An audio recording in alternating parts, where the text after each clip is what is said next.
Hello guys, welcome back to our YouTube channel Devi Rajesh official.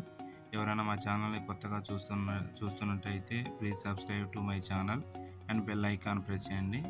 ఈరోజు మేమైతే మా శివాలయానికి వెళ్తున్నామండి. ఆ శివాలయం మా ఊరికి దగ్గరలో ఉన్న ఫారెస్ట్లో ఉంది. చుట్టూ ఫారెస్ట్ ఏరియా అండి. చాలా చాలా అంటే చాలా బాగుంటుంది. శివాలయం మా ఊరు నుంచి ఒక 2 కిలోమీటర్స్ దూరంలో ఉంటుందండి. మనకి మీద కానీ వెహికల్ కార్ మీదైనా వెళ్ళొచ్చు. మనం ఇప్పుడు శివాలయం దగ్గరకు వచ్చేసాం. శివాలయం పైకి వెళ్ళే దారండి. మనం ఇప్పుడు టెంపుల్ దగ్గరికి వచ్చేసాము. ఇక్కడ నుంచి ఒక 200 మీటర్స్ మనం పైకి వెళ్ళాలి. చూసారు కదా చుట్టూ క్లైమేట్ ఎంత బాగుందో. చుట్టూ ఫారెస్ట్ ఏరియా అండి. ఇదైతే గుడికి వెళ్ళే దారండి. పైకి వెళ్ళడానికి దారి. ఈ చుట్టూ ఉన్న ఈ ఫారెస్ట్ ఏరియాలో మనం ఫోటోషూట్ చేసుకోవాలన్నా చాలా బాగుంటుంది. మేము పైకి వెళ్ళే టైంలో మా ఎదురుగా పాము అండి, చాలా పెద్ద పాము, నాగు పాము అనేది సడన్గా వెళ్ళిపోయింది. నేనైతే షాక్ అయ్యా అసలు. మేము మళ్ళీ వెళ్ళి అక్కడికి చూసాము పాము ఉందా లేదా అనేది. అప్పటికే అది వెళ్ళిపోయింది. పైకి వెళ్ళిన తర్వాత వ్యూ కూడా తీసామండి. ఎంత బాగుందో చూడండి అసలు. చుట్టూ ఫారెస్టు, ఆ కొండలు, ఆ ప్రాంతం, ఆ క్లైమేటు, ఆ పచ్చదనం ఎంత బాగుందంటే ఆ రోజు వాతావరణం మబ్బులుగా చల్లగా గాలి ఇస్తూ ఉంది. చాలా అంటే చాలా బాగుంది. నాకైతే చాలా బాగా నచ్చింది. మీరు వెళ్ళినా కానీ అలాగే ఎంజాయ్ చేస్తారండి. చూడండి అసలు ఆ పచ్చదనం కానీ ఆ ప్రాంతం. మా ముందే స్వాములు కూడా పూజ చేపిస్తున్నారండి. స్వాముల పూజ అయిపోయేదాకా మమ్మల్ని అయ్యవారు కొంచెంసేపు కూర్చోమన్నారు. అందుకని నేను మా మిస్సెస్ కొంచెంసేపు అలా బయట కూర్చొని ఉన్నాము. స్వాముల పూజ అయిపోయిన తర్వాత మమ్మల్ని పిలిచారు. మేము వెళ్ళి పూజ చేయించుకున్నాము. ఆ పూజ వీడియో అంతా మీరు చూడండి ఇప్పుడు.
ఆవు పాలు, ఆవు నెయ్యి, పంచదార, తేనె, పెరుగు తీసుకొని వెళ్ళాం.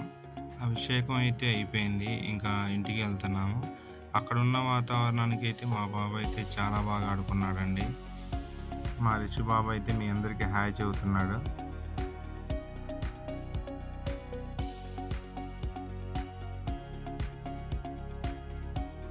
పూజ బాగా జరిగిందని ఇంకా దాని గురించి అలా మాట్లాడుకుంటూ కింద దాకా వచ్చేసాము. ఇంకా ఇందాక పాము మళ్ళీ కనిపిస్తే అలా బాగుండు కెమెరా చేసి చేద్దాం అనుకున్నాం. అది మళ్ళీ కనిపించలేదు. మా బాబు అయితే చాలా అల్లరి చేశాడండి.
మా వీడియో కనుక మీకు నచ్చినట్లయితే లైక్ చేయండి, షేర్ చేయండి, సబ్స్క్రైబ్ చేయండి.